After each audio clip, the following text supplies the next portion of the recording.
Bonjour tout le monde, je m'appelle Vicky Chevalier. Je suis présentement avec David-Alexandre Paquette, qui est fondateur de Industrious Geek. Oui, Industrious Geek. Exact. Tout à fait. Coach stratégique relationnel, thérapeute, conférencier, entrepreneur avec plus de 15 ans d'expérience dans le domaine de la gestion de projet. Donc, merci d'être avec nous. Un plaisir.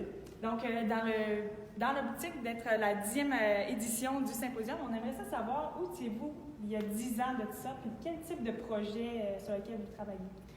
Il y a 10 ans, ce que je trouve intéressant, c'est ça de faire ce recul-là.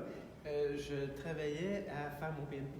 OK. Donc, c'était vraiment d'avoir mon PNP. Puis, je faisais les cours, etc. Puis, au niveau des projets que j'avais, c'était des projets d'implantation de processus CMMI.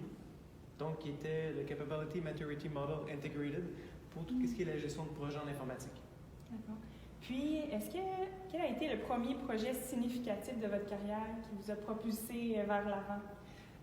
Par rapport à ça, c'est plutôt la personne qui était dans le projet. Okay. C'est mon mentor, donc qui m'a amené, qui m'a aidé, qui m'a coaché.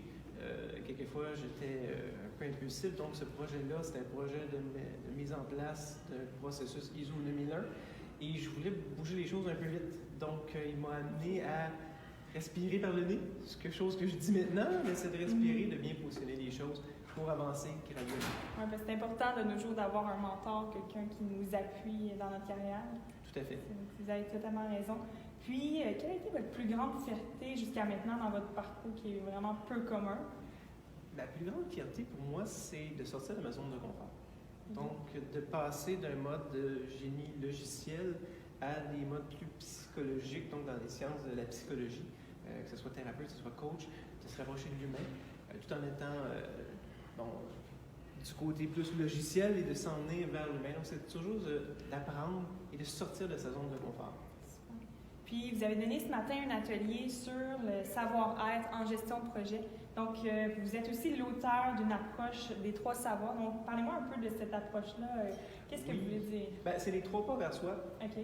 Donc, à ce niveau-là, c'est par rapport à un processus en 3 étapes pour revenir à soi. Donc, le premier point, c'est juste de rester dans le moment présent. Donc, de respirer et de s'arrêter. Encore là, qui vient un peu de mon mentor, donc le fait de prendre une grande respiration, ça se stabilise.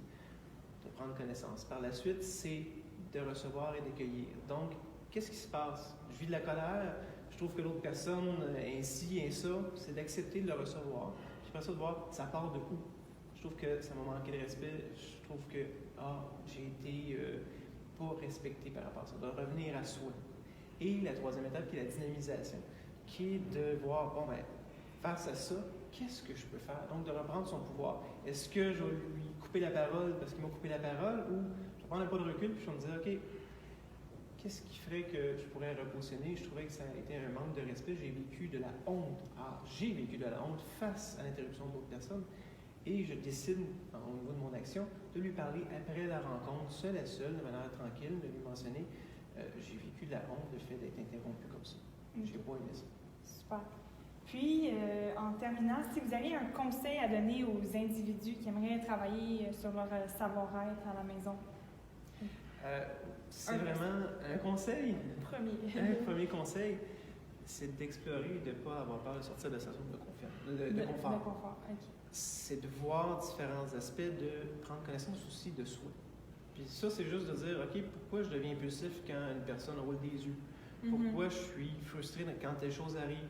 Puis essayer de voir pourquoi, pour s'améliorer. Donc, se poser des questions, se questionner et de passer à l'action après ça pour s'améliorer. Donc, sortir de sa zone de confiance, de confort, à chaque fois qu'il roule des yeux, je suis frustré. OK, mais pourquoi? Il y a une explication. Comment aller au-devant de ça? Faire une introspection. Oui. Super, en sortant de sa zone de confort. Bien, merci beaucoup. C'est tout pour nous. Donc, j'inviterais aussi les gens à aller vous suivre sur les réseaux sociaux. Vous êtes très actifs. Donc, tout à fait. Voilà. Merci beaucoup. Merci.